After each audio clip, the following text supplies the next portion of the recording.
তাদের মোবাইলে এরকম একটি এসএমএস এসেছে।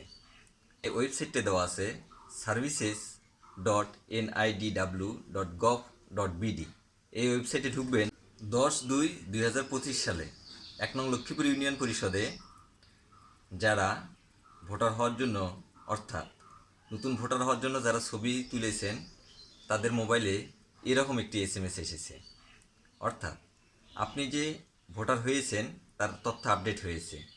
আপনার এখন করণীয় হলো, আপনি এই যে ওয়েবসাইটটা দেওয়া আছে services.nidw.gov.bd, এই ওয়েবসাইটে ঢুকবেন।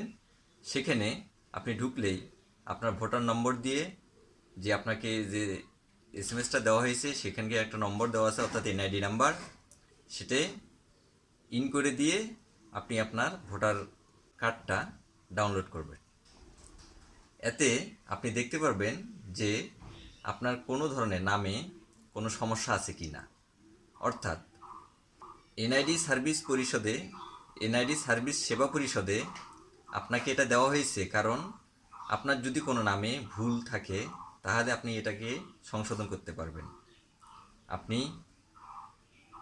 সংশোধন করার জন্য, যদি ভুল হয়ে থাকে তাহলে আপনি এই ওয়েবসাইটে ঢুকে সেটা সংশোধন করতে পারবেন। ধন্যবাদ।